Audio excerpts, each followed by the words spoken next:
realmente hace muy poco que empezó todo esto, que empezó el conocimiento científico de cómo funciona el cuerpo humano cuando se excita. Estamos hablando de 5 décadas, donde ese manual se escribió en inglés en Estados Unidos y de ahí para que realmente pase a ser parte del conocimiento de las mayorías, también pasó muchísimo tiempo, porque la investigación y la publicación de este libro le costó a Master y Johnson ser despedido de varios hospitales, hasta que tuvieron que formar su propio instituto. O sea, no porque se publicó ese año, se conoció ese año en el resto del mundo. Vemos que recién en los 80s, ¿sí?, la Asociación Americana de Psiquiatría asume la versión de Master y Johnson y la versión de Kaplan, que ahora vamos a ver en qué se suma, pero en realidad probablemente la mayoría de ustedes ya habían nacido en el 80. Entonces, aquí vemos que esta profunda ignorancia de cómo funcionamos es lo que nos lleva a darnos cuenta de por qué hoy en día sabemos tan poco sobre sexualidad. Se fueron descubriendo desde distintos investigadores, distintas cosas. Ahí les puse una tabla con todos los detalles y vemos que Master vivió del 15 al 2001. Johnson, que primero fue su asistente, murió en 2013. Y ellos fueron pareja desde el 71 hasta el 94. ¿Cuáles fueron sus principales descubrimientos? La respuesta sexual humana, que hizo una diferencia en todo el mundo occidental, y descubrieron la incompatibilidad sexual humana, luego el vínculo con el placer. Crearon en el 78 el Instituto de Sexología, apoyaron el divorcio, trabajaron sobre la homosexualidad desde otra perspectiva, e inclusive la crisis del comportamiento heterosexual en la era del SIDA. Ustedes saben que en los 70s, con toda la ampliación del poder femenino y el derecho a la sexualidad, etcétera, la píldora, etcétera, había la época del hipismo, del New Age, etcétera. Había una gran, voy a decir una palabra estúpida, pero permítanme el desliz, una especie de gran promiscuidad entre todos. Llega el SIDA y resulta que todo esto se transforma y empieza a ser una sociedad mucho más cuidadosa en sus intercambios sexuales. Ellos escribieron en el 88 sobre todos estos cambios. La mayoría de las imágenes son de ellos, la original. La que está en el medio y de colores es la de la serie. Se hizo una serie de 4 temporadas con toda la investigación. Está un poco novelada, pero no importa, porque sí es interesante que la vean. Sí, es una serie que tiene 4 temporadas y los capítulos son largos, pero vale la pena que la vean, para que vayan pensando y sintiendo cómo fue todo este larguísimo proceso del descubrimiento de la sexualidad humana, de la respuesta sexual humana. Todo lo que vimos hasta ahora, excepto esta mañana, tiene que ver con la sexualidad en la historia, en la antropología, en los conceptos, en la anatomía, etc. Es a partir de ellos donde conocemos en realidad cómo funciona el cuerpo humano del hombre y de la mujer cuando se excita. Los principales descubrimientos de Master y Johnson fue en la identificación del punto de inevitabilidad eyaculatoria. O sea, descubrieron cómo el hombre tiene un punto específico donde ya no puede volver atrás, donde la eyaculación es inminente. El periodo refractario del hombre, o sea, estudiaron con mucho detalle por qué después de la eyaculación el hombre se relajaba. Y a eso le llamaron periodo refractario. Vamos a hablar sobre esto. La sexualidad en la tercera edad fue un gran descubrimiento. Antes se pensaba que las mujeres, después que tenían la menopausia, ya no tenían más deseo sexual ni se podía tener coito con ellas. Y ellos descubrieron toda otra características en la tercera edad, de la mujer, pero también del hombre, de ambos. Descubrieron la posibilidad de orgasmos múltiples en la mujer, la similitud esencial entre la respuesta sexual del hombre y la mujer. Este punto en particular fue uno de los menos aceptados en la comunidad científica, cultural y social, y académica, también en la académica. Fue muy discutido y muy controvertido esta parte de que la mujer y el hombre tenían una respuesta sexual muy parecida. Y bueno, fueron los que declararon, los que demostraron anatómica y científicamente la mayor capacidad sexual en las mujeres.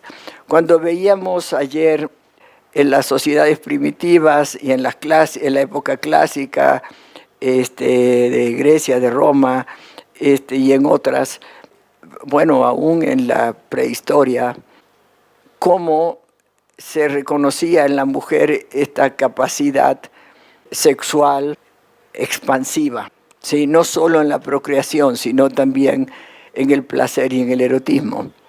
Después todo eso se sepultó a través de la religión y de las instituciones, y la cultura patriarcal, donde la jerarquía del hombre sobre la mujer era necesaria e inminente para poder consolidar la unidad de consumo que necesitaba el sistema de reproducción capitalista, de producción y distribución de la riqueza del capitalismo.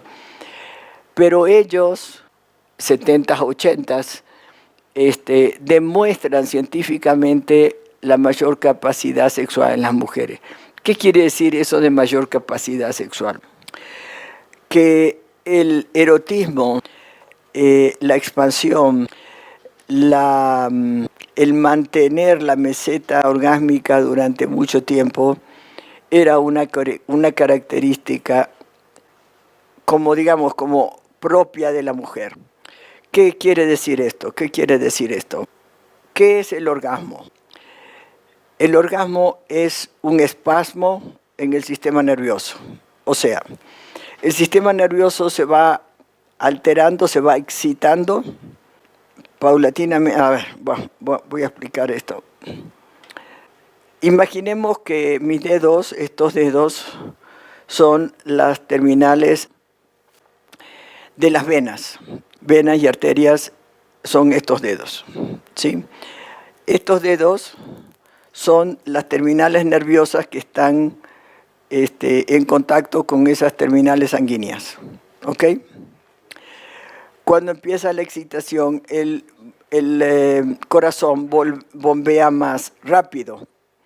Entonces las terminales sanguíneas se empiezan a fluir de manera más continua y por lo tanto también más tibia. Esta aceleración hace que las terminales nerviosas que están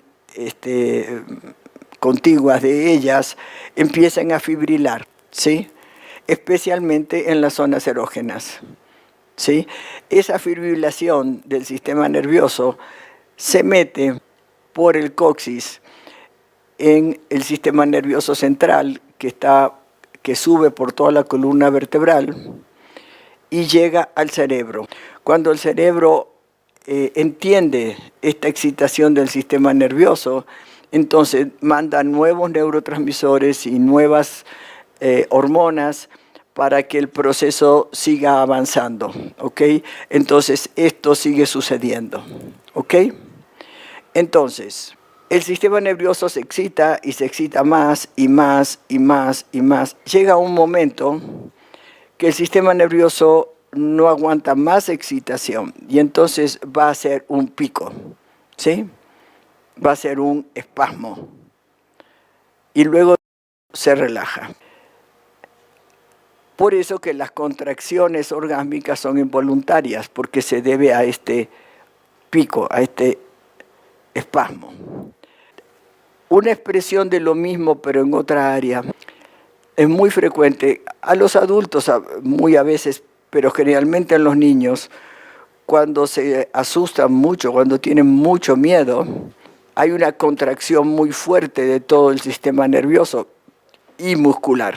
Entonces, cuando el sistema nervioso no aguanta más y hace el espasmo, suelta todos los músculos. Y entonces los niños se hacen física acá encima, ¿sí? Evacúan, porque todos los esfínteres también se aflojan. Se debe a este espasmo que hace el sistema nervioso por la gran excitación que tenía, ¿ok?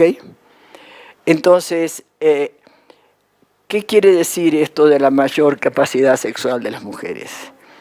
Que las mujeres tenemos la característica de poder mantenernos en el placer, en el gozo, en la meseta orgásmica, ¿sí?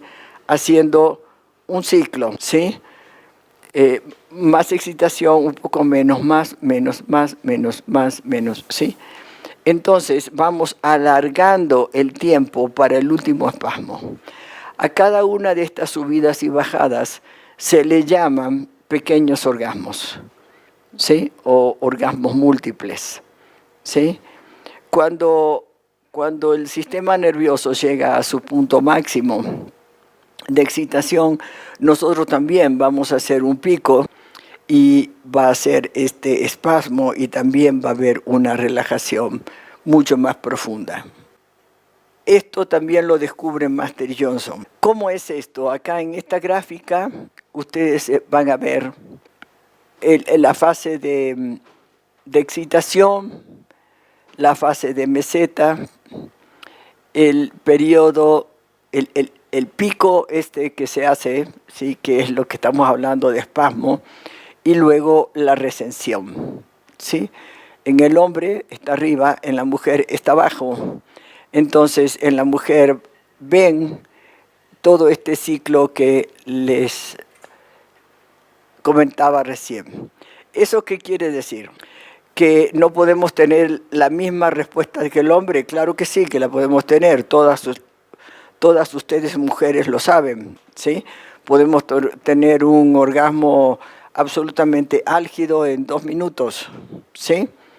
Cuando andamos un poco excitadas, pero no es el momento adecuado, nos masturbamos. No me gusta la palabra, pero bueno, no me gusta masturbamos porque parece que estás turbado y entonces después más turbado, ¿no?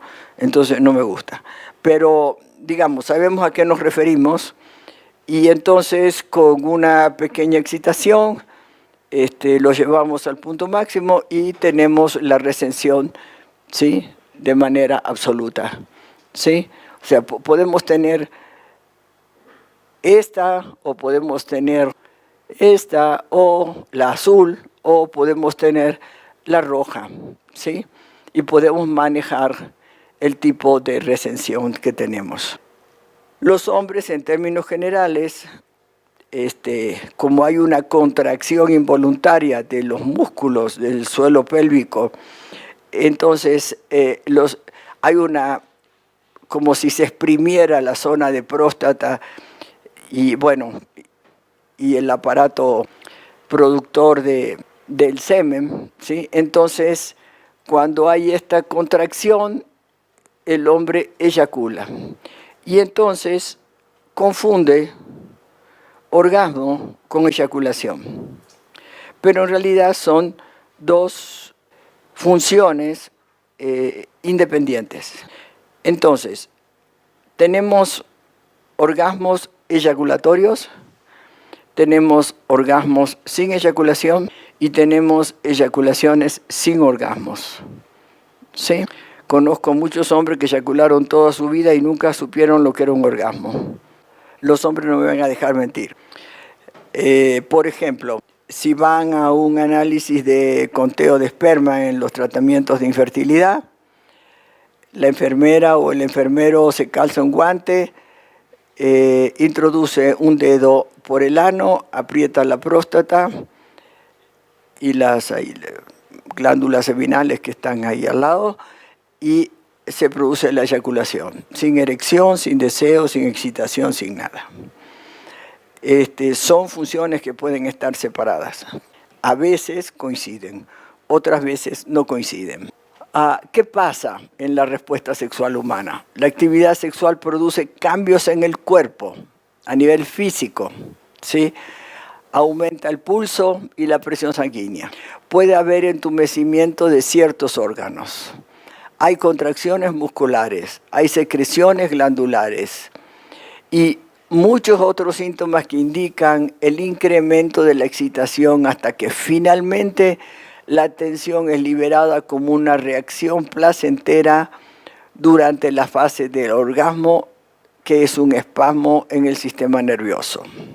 Esta es la síntesis de todo lo que acabo de decir. Y esa figurita más o menos nos muestra así la fase del deseo, la fase de la excitación y la fase del orgasmo y la de recensión. Resulta que en la respuesta sexual humana, en la primera que tiene la investigación de Master y Johnson, no hablaron del deseo. Del deseo va a hablar Kaplan, la investigadora que les sigue. Para Master y Johnson era excitación, meseta, orgasmo, recensión, solo 4 etapas. Kaplan le va a añadir la fase del deseo y dice que el deseo antecede a la excitación. Bueno, veíamos hace un minuto en otra diapositiva que la APA, la Asociación de Psiquiatras Americanos, en el 88 junta las 4 etapas y pone el deseo antes, de alguna manera obedeciendo también la propuesta de Kaplan. Hoy en día esto se ha estudiado mucho más y se sabe que no es necesariamente así.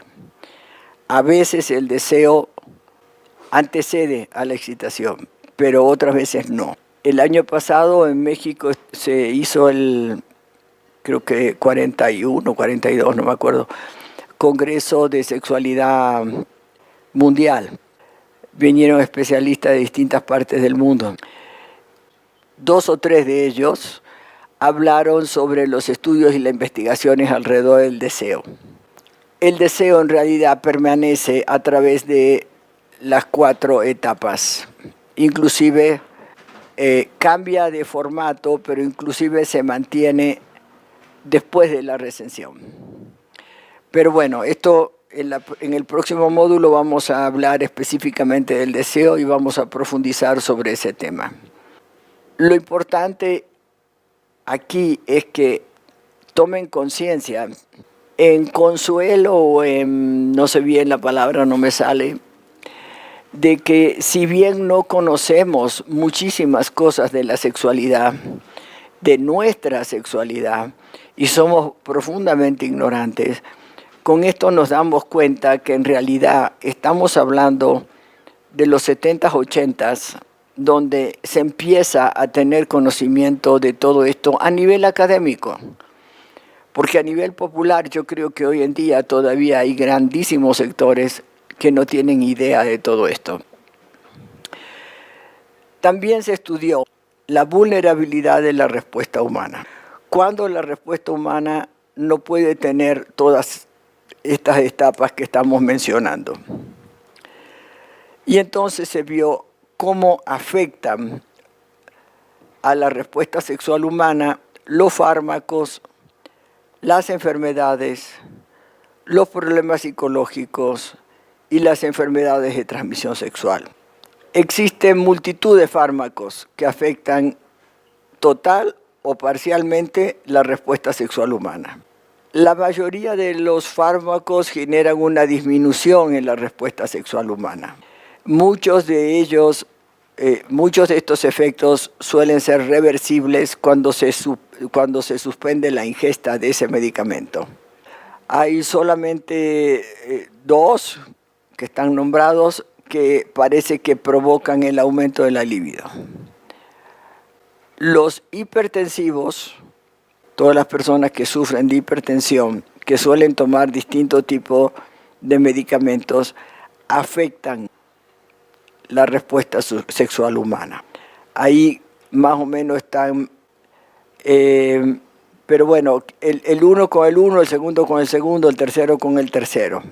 Los alfa y beta bloqueantes, por ejemplo, generan una alteración en la libido, pero además en la función eréctil, no en la eyaculación. ¿Sí? Y cada uno de ellos tiene qué parte de la respuesta sexual humana están afectando. Todos los psicotrópicos, los ansiolíticos, los antidepresivos, los psicoestimulantes, los analgésicos, las hormonas, bueno, maníacos, todos afectan la respuesta sexual humana de distintas maneras. ¿Sí? Entonces, cuando vayamos a tomar un medicamento, tenemos que saber cuál es el efecto secundario sobre nuestra sexualidad. Y después hay otros medicamentos, por ejemplo, los antiarrítmicos o los antiandrogénicos o los anticolinérgicos, antimicóticos, anticoagulantes, o sea, medicamentos que los médicos recetan muy alegremente, pero que en realidad tenemos problemas en la sexualidad cada vez que ingerimos este tipo de medicamentos. Ahí tienen, por ejemplo, el antiarrítmico genera de plano impotencia, ¿sí? Y hay varios de estos que generan impotencias. Los antimicóticos, que es algo bastante común, ¿sí? Los antihistamínicos, que también son muy frecuentes, ¿sí?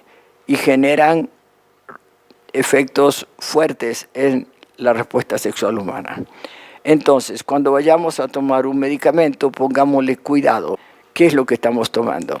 Hay enfermedades, generalmente las crónicas, ¿no? Pero el cáncer, por ejemplo, la diabetes, los dolores crónicos, las enfermedades de Parkinson, la epilepsia, la esclerosis múltiple, los fallos renales, la fatiga crónica, la hipertensión, el lupus, en general afectan la respuesta sexual humana. Y llegamos a los problemas psicológicos y las drogas que afectan a la sexualidad.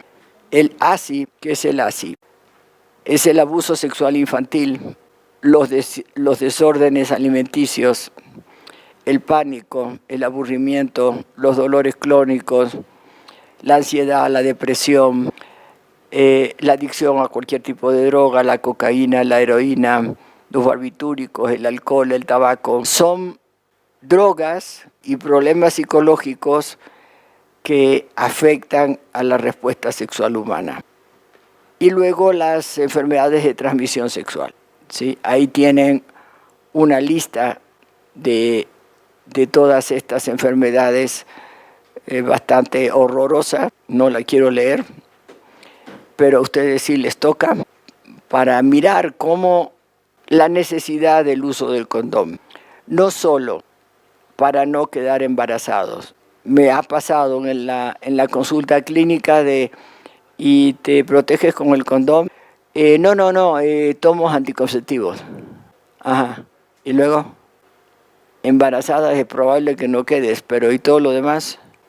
Tienen 18 distintas. No es para asustarlos, es para que se cuiden. Y además de todo esto, ¿qué más afecta la respuesta sexual humana? Todos los mitos que hay alrededor de esto. Voy a leer algunos. El interés es que ustedes chequen cuál de esto es un mito que ustedes tienen alrededor de la respuesta sexual humana. Los orgasmos simultáneos son un mayor placer que los experimentados de manera separada. Esto tuvo mucha moda creo, no me acuerdo bien, pero creo que fue en los 90s, donde parecía que había que tener orgasmos, pero los dos juntos, ¿no? Digo, no quiere decir que uno no se divierta cuando sucede, pero que se base en eso, la verdad, no es así. El orgasmo es una experiencia individual. Al lado está la respuesta biológica. Otro mito es que si no hay una buena erección en el acto sexual, no vale la pena intentar nada. Esto es un problema tanto de hombres como de mujeres. Si el hombre no tiene una buena erección, cree que no puede tener un buen encuentro erótico.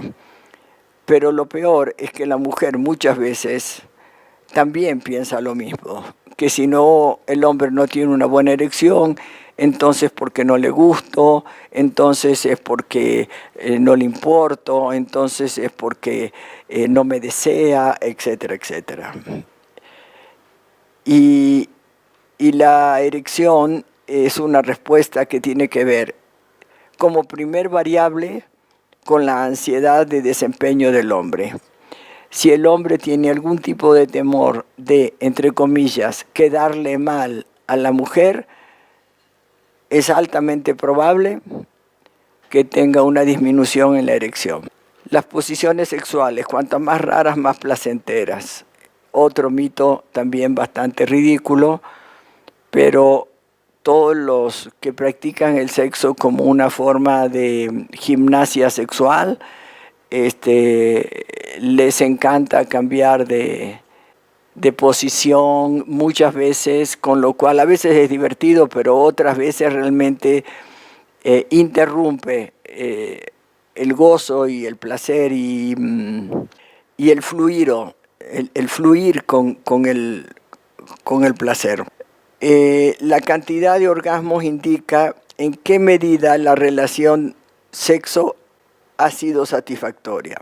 Esto también se puso de moda no hace tanto y resulta que si antes los hombres no les importaba si las mujeres tenían o no orgasmo, después poco a poco les fue importando si tenían uno. Pues resulta que ahora casi si la mujer no tiene varios orgasmos o al menos los finge, el hombre siente que es un mal amante. Es un mito bastante reciente y bastante perverso, en el sentido de autodestructivo. Vayan checando cuáles tienen ustedes, ¿sí? Es importante. La relación de sexo normal es aquella que una vez que se consigue la excitación donde que nunca se debe interrumpir y siempre debe terminar en orgasmo. Esto es realmente muy limitante no solo de la libido, sino también de la apertura hacia el erotismo. Porque resulta que si me doy un besito cachondo con mi pareja, eso tiene que seguir en un cachondeo un poco más avanzado, y luego genital, y luego coito, y luego orgasmo, y no se puede parar hasta llegar al orgasmo, lo cual es una franca tontería. ¿Por qué? Porque esta obligación de terminar en orgasmo nos limita el estar cachondos, el estar calientes, el estar cercanos físicamente con la pareja o con nosotros mismos, ¿sí? No necesariamente con un otro. Desde el taoísmo se dice que el orgasmo es el asesino del placer. ¿Por qué? Porque ahí se acaba el cuento. Cuando el orgasmo en el hombre es eyaculación y por lo tanto relajación y por lo tanto ganas de dormir, y en la mujer parecido en tanto lleguemos a ese espasmo del sistema nervioso, entonces se acaba el juego con el orgasmo. Por eso se dice que el orgasmo es el asesino del placer. Nunca debe ser el orgasmo el objetivo de un encuentro erótico, con otro o con uno mismo. El orgasmo es un resultado. Cuando en nuestra cultura se intenta eliminar los resultados, es el enfoque en los resultados. Y en el caso del orgasmo es lo mismo, es el enfoque del resultado de un encuentro erótico placentero. Si es un resultado, tenemos que desenfocar nuestro erotismo y nuestra actividad sexual del orgasmo. Tenemos que enfocarlo en todo lo anterior, que es en el placer y en el gozo de vivir nuestro erotismo y tal vez de compartirlo. El orgasmo es el resultado del tipo de placer y de gozo que estamos teniendo con nuestro erotismo, posibilidad de compartirlo si es que lo compartimos. Entonces, no solamente es una tontería pensar que cualquier excitación tiene que terminar en orgasmo, porque elimina la posibilidad de vivirnos cachondos todo el tiempo, sino que aún en un encuentro erótico, poner el orgasmo como objetivo es un despropósito. Una falla en la erección indica el comienzo de la impotencia. Bueno, todos los hombres saben que esto es una estupidez. Y las mujeres estaría bueno que tomen conciencia que la supuesta, entre comillas, falla de la erección no es ninguna falla, ¿sí? Es parte natural del proceso de excitación del hombre. Y para que un hombre sea multiorgásmico, que también es factible, tiene que aprender a manejar su excitación de la misma manera que la mujer, mantenerse a través de la respiración profunda en una meseta orgásmica donde haga ciclos su excitación. Si una mujer no alcanza el orgasmo, es frígida. Esto es terrible. Cantidad de mujeres llegan a mi consultorio preocupadísimas porque son anorgásmicas. No saben bien a bien ni qué es el orgasmo, pero se dicen anorgásmicas. ¿Por qué? Porque el orgasmo en la pornografía industrial de hoy en día lo muestran como algo donde van a estallar fuegos artificiales y bombas y platillos y no sé qué, ¿no? Entonces, cuando simplemente es un espasmo del sistema nervioso, las mujeres creen que esas pequeñas contracciones de los músculos lisos de la vagina no es un orgasmo, eso es una tontería, son mitos. Las mujeres sexualmente normales son multiorgásmicas. Esto también es una cosa muy patologizante, porque entonces las mujeres empiezan a pensar que si tienen un orgasmo están mal, que tiene que ser de otra manera. La mujer normal alcanza el orgasmo solamente con el coito, no necesita mayor estimulación. Esto no es cierto, pero también es cierto. O sea, la mujer a veces necesita estimulación, igual que el hombre. Y a veces no necesita estimulación, igual que el hombre.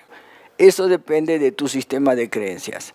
No es cierto que las mujeres necesitemos no sé cuántas caricias y besos y no sé qué para excitarnos y zambullirnos en el placer en el mar del placer y del gozo. Pues que sí, y qué rico, pero ¿por qué no? Igualito disfrutamos, nos excitamos y tenemos todo el placer y el gozo que se nos dé la gana. La mujer tiene menos necesidades eróticas que el varón. Bueno, de esto ya hemos hablado mucho, esto es pura cultura. Sexualmente la mujer es pasiva y el varón es activo.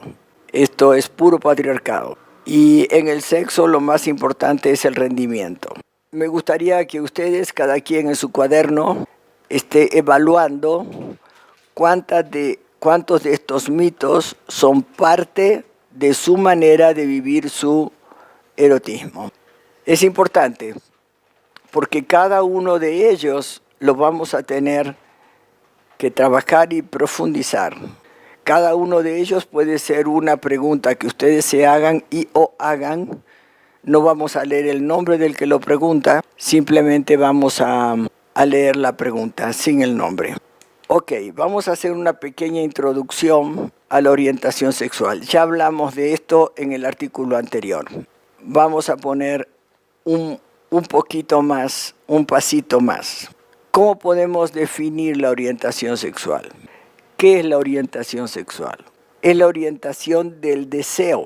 Es la dirección en que una persona dirige su deseo sexual. En la heterosexualidad dirigimos el deseo sexual hacia el sexo opuesto. En la bisexualidad lo dirigimos hacia ambos. Hace referencia al tipo de estímulos. Homosexualidad lo vamos a dirigir hacia el mismo sexo, ¿ok? La orientación sexual es esa dirección hacia donde nosotros dirigimos el deseo sexual. Hacen referencia al tipo de estímulos hacia los que la persona se siente atraída sexualmente y tendrá o deseará tener relaciones sexuales con esa persona. Si el deseo se dirige hacia objetos no humanos, animales, menores de edad o personas que no desean tener relaciones, hablamos de una orientación parafílica, de abuso o de transgresión. Este tipo de orientación sexual es el único que actualmente se considera como no saludable y problemático. ¿Qué quiere decir esto? Que de las 168 características diferentes que Lizárraga nos hablaba de conductas sexuales, hay algunas que todavía se consideran no saludables y que tienen un problema que resolver en su orientación sexual. No se debe confundir la orientación del deseo con las conductas sexuales. Son dos cosas distintas. Aunque suelen ir frecuentemente asociadas, en sí mismas son dimensiones independientes. Frecuentemente es distinta la orientación a la conducta. Por ejemplo, en adolescentes se ve muy frecuentemente en la clínica que me preguntan, Nilda, hice una pijamada con mi amiguita y resulta que estuvimos acariciándonos y nos la pasamos muy rico. Y entonces me preguntan, ¿seré homosexual? Por supuesto que no. El tener prácticas homosexuales placenteras no implica que tu orientación sexual sea homosexual, ¿sí? Simplemente que es una conducta, una práctica gozosa, pero que tu orientación sexual puede ser heterosexual o en el caso contrario, homosexual o bisexual. Acá menciono, los que no la vieron, una película que es la vida de Coco Chanel, que fue, la primera mujer que transformó las grandes faldas en faldas de tipo tubo, con la bastilla a la altura de la rodilla, un poquito por debajo de la rodilla, que hoy en día todavía se le llama largo Chanel a ese largo de las faldas. Y era una mujer muy contracultura, que revolucionó toda la moda de la vestimenta femenina. Entonces un periodista un poco atrevido le dice, oye, Coco, la gente dice que a ti te gustan las mujeres. Y entonces ella le contesta, porque así le gustaba, le contesta, mira, con la luz apagada, la piel es piel. Estamos hablando de esto. Ella lo dijo en sus términos, no sabemos cuál era su orientación sexual, pero la manera de contestar nos da pie de que desde hace mucho tiempo se distingue, ¿sí? Se independizan estas dos dimensiones. Una es la orientación del deseo hacia determinado tipo de sexo y la otra es la conducta, que es circunstancial. Aproximadamente el 15% de los varones y el 10% de las mujeres tienen prácticas homosexuales antes de los 15 o 16 años.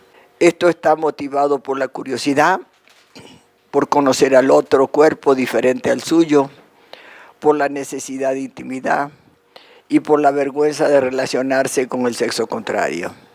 Luego, si la orientación no fuese homosexual, entonces estas conductas tienden a desaparecer y va a prevalecer o ya determinar la orientación sexual de origen. Son varias las variables implicadas en la orientación del deseo sexual, pues suelen dirigir su deseo hacia distintos tipos de personas. Los modelos que tenemos a través de la historia, el tradicional es que solo hay dos modelos, ¿no? O con el mismo sexo o con el sexo contrario. Frey la consideraba dicotómica. Kinsey, que era un modelo unidimensional como en línea continua. Klein dice no, es multidimensional, siempre hablando de la orientación sexual. Terminamos el 10º artículo. El multiorgasmo es un camino lineal, es decir, es una ruta por la cual uno debe pasar para llegar a una cima, o es un efecto multidimensional por excitaciones complejas correlacionadas debido a la madurez de la mujer. No, yo creo que es mucho más simple. Si cualquier mujer logra zambullirse en el mar del placer y del gozo sin tener como objetivo el orgasmo, cualquier mujer de cualquier edad, es algo individual, podría descubrir que si respira su excitación, puede entrar en estos ciclos multiorgásmicos. Esa pregunta creo que es la pregunta de un hombre. El hombre podría hacer lo mismo, regulando su respiración. Tiene que ser un poquito antes de, unos 60 segundos antes al menos, de el punto de inevitabilidad eyaculatorio. Tiene que hacer una respiración profunda, relajarse, la erección baja un poquito y luego puede seguir disfrutando, gozando la sexualidad, y va a volver a aumentar la erección y va a volver a aumentar la excitación, y así puede, a través de una respiración adecuada, que esto lo enseñamos en el diplomado de sexualidad sagrada taoísta, pero que es bastante fácil de lograr. El hombre también puede ser multiorgásmico, pero tienen que cambiar las creencias, tanto de la mujer como del hombre. ¿Sí? Tiene que ser algo que se lo puedan permitir. ¿Cómo alcanza el hombre un orgasmo sin eyacular?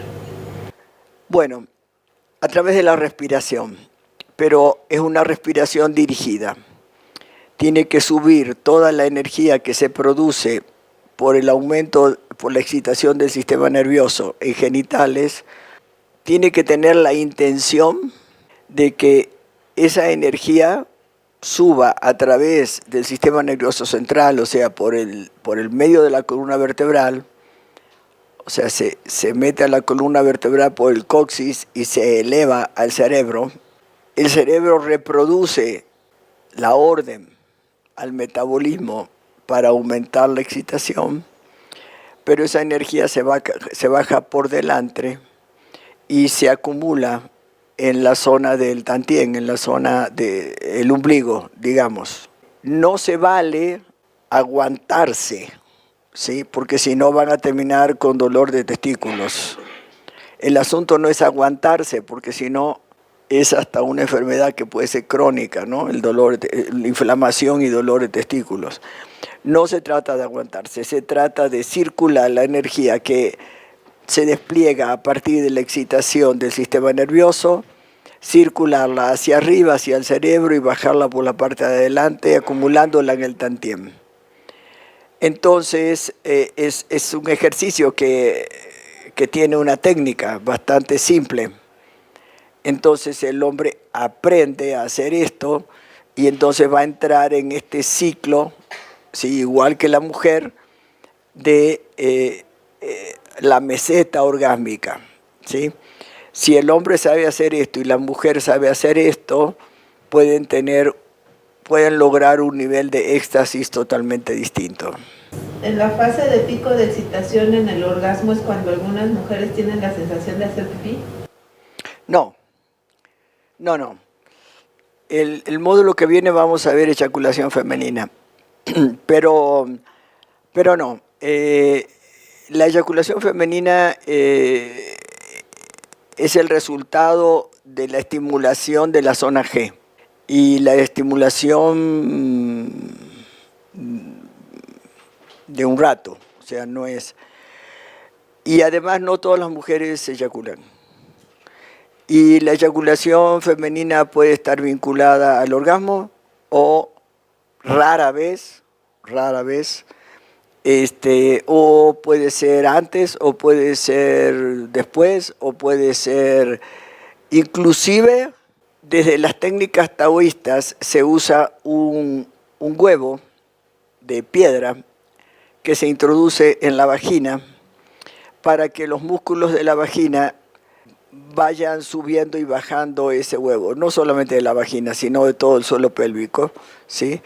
Suba y baje ese huevo para darle mayor disponibilidad, no sé si es la palabra adecuada, de todo el suelo pélvico y de la vagina, ¿sí? Es una cosa así. Si ese huevo se deja durante un rato, un tiempo, puede estar trabajando, puede estar haciendo cualquier otra cosa con el huevo adentro de la vagina, es muy probable que ese huevo esté estimulando la zona G. Entonces, cuando vas a sacar el huevo, puede caer un borbotón de agua. Y no tiene nada que ver ni con el orgasmo, ni con la excitación, ni con el deseo, ni con nada. Es simplemente la estimulación de la zona G. Hay parejas, hay amantes y hay mujeres que estimulan esta zona porque se siente rico y a veces, no siempre, sucede esta emisión de este líquido. Pero no tiene nada que ver, o sea, los hombres creen que cuando las mujeres sueltan ese líquido, tienen una sensación equivalente a cuando ellos eyaculan. Y esto no es cierto. Podría coincidir, pero en general no es cierto. Y las mujeres, muchas mujeres, por cierto, me entero yo en la clínica privada, le dejan creer eso a los hombres, ¿sí? Porque entonces los hombres se sienten, híjole, pero el mejor amante del mundo si la mujer tiene una emisión de líquidos. Y en realidad esto no tiene nada que ver. Pero bueno, también las mujeres hacen su trabajito ahí de... Así como fingimos orgasmos, así también fingimos que la eyaculación nos hace sentir cosas maravillosas. Son todas mentiras. Las mujeres somos muy mentirosas en el sexo. Bueno, los hombres también, pero me parece que las mujeres un poquito más. Otra, tengo una duda. ¿Por qué le da asco a mi pareja sus propios fluidos y los míos? ¿Qué puede estar relacionado y por qué le da coraje que yo no alcance la eyaculación a veces, aunque estoy muy excitado? Ok. Si no llegas a la eyaculación, felicítate. ¿Sí? Ya estás aprendiendo a manejar tu energía sexual. Y le dices a tu pareja que la verdad es que te sientes mucho mejor durante todo el día contigo mismo y con ella si no eyaculas. Porque vas a andar bien calentito todo el día y va a haber una sensación de cercanía erótica con ella totalmente distintas a si eyaculas. Ahora, ¿por qué a ella le da asco los fluidos? Es algo que hay que investigar. Debe tener alguna impronta infantil o adolescente donde o la obligaron con los fluidos o no sé, o sea, ahí hay que investigar con ella, ¿no? Pero yo te diría, si estuviese en tus zapatos y sin conocerte, que si ella le tiene asco los fluidos, lo lógico es que tú no eyacules, porque entonces te tendría asco a ti. ¿sí? Entonces que tú inhibas tu eyaculación para que no te tengan asco, me parece parte de la sabiduría. Además hay que enseñarle a la mujer que la eyaculación no es orgasmo y que entonces te deje de fastidiar con la eyaculación. Pero bueno, en principio, en este caso en particular que me narras, a mí me parece que si yo fuese tú y mi compañera me dice que le da asco los fluidos, pues entonces ¿cómo voy a fluir? Pues no fluyo, ¿no? Pues no quiero que me tengan asco, no sé, me parece lo lógico. A través de los fluidos se pueden autodiagnosticar, a través de las texturas y olores. Si da asco, tal vez hay que revisar la alimentación y esas cosas. Sí, la alimentación influye en los olores del cuerpo, no necesariamente en los fluidos. Claro, habría que ver el grado de hidratación que tiene la persona, o sea, hay varias variables que hay que analizar. Porque siento que para poder tener un orgasmo debo tener el pene casi afuera de mi vagina. Mira, decíamos hace un rato, afuera de la vagina tenemos 7 zonas erógenas. Adentro de la vagina tenemos 3 zonas erógenas. Entonces, por supuesto que sentimos mucho más por fuera de la vagina que adentro de la vagina. La idea esta del hombre de que si se ruchan hasta el fondo y rapidísimo y durante muchísimo tiempo vamos a sentir más, en realidad no es cierto. Lo que van a hacer es causar una irritación, ¿sí? Y inclusive una molestia a nivel físico. En la entrada de la vagina, ese pedacito se llama introito. El introito, cuando la mujer se excita, se infla y entonces puede sostener y abrazar, digamos, al pene. Adentro de la vagina hay muy poca terminación nerviosa. ¿Por qué? Bueno, es un tejido muscular liso, pero independientemente de eso, si la vagina tuviese mucha inervación nerviosa, por ahí no podría salir un feto, ¿verdad? Un niño. Pues sería insoportable. Entonces, lo lógico es que la vagina no tenga mucha inervación nerviosa. Tiene 3 zonas erógenas, solo 3. Zona G, fornix y punto X, que está en el cuello del útero. Pero además, si el pene llega al cuello del útero, hay mujeres que les causa incomodidad, como dolorcito, si no les gusta. Entonces, no necesariamente el coito, o sea, la penetración del pene en la vagina, le va a causar un gran placer a la mujer. ¿Qué pasa con el glande en el introito, que está estimulando la zona más sensible de la vagina, que es su entrada? Y además, en la zona G está a unos 2 centímetros por arriba de la entrada, 2-3 centímetros. Entonces, el glande que tiene esta parte del frenillo y o sea que tiene un desnivel ahí, va a estar, digamos, excitando a la zona G y además a la entrada de la vagina, que es la parte más sensible de toda la vagina. Entonces, lógico que tú sientas sensaciones más fuertes de excitación, con orgasmo o sin orgasmo, no importa, con el pene en la entrada de la vagina. ¿Por qué se cohíbe cuando piensa en fluidos ella? ¿Cómo podemos trabajarlo? A mí eso me genera el efecto contrario, porque denota confianza y gusto entre ambos. Bueno, no sé por qué tiene asco los fluidos. Es un obstáculo en su erotismo que habría que investigar. ¿Qué le pasa? O sea, son fluidos naturales, no sé. Probablemente también le dé fluido los mocos o la saliva o yo qué sé, no sé, las lágrimas.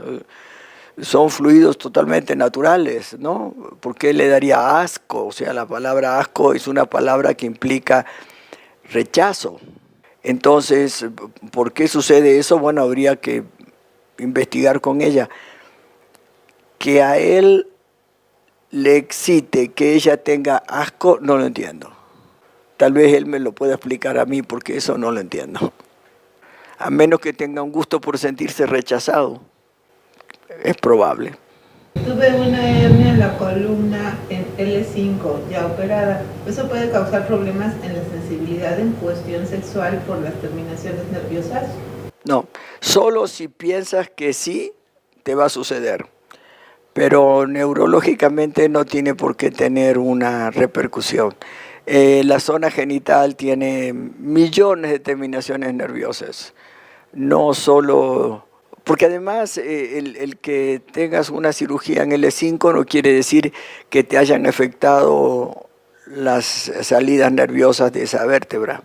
Y además las salidas nerviosas de esa vértebra no van necesariamente a genitales. No, ni lo pienses, porque si lo piensas te condicionas. ¿Podrías mencionar sobre el masaje prostático durante el acto sexual como equivalente de placer?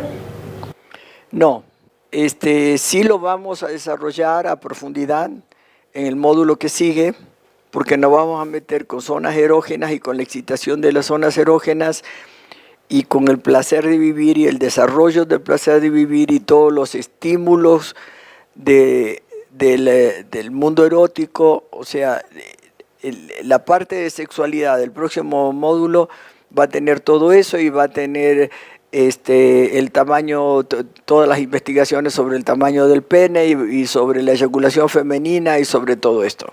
Pero digamos, la próstata del hombre es más o menos equivalente a la estimulación de la zona G, aunque la estimulación de la próstata genera, como hay ahí toda una respuesta neurológica fuerte, muy fuerte, entonces genera orgasmos muy intensos y equivalentes a los orgasmos femeninos o de otro tipo.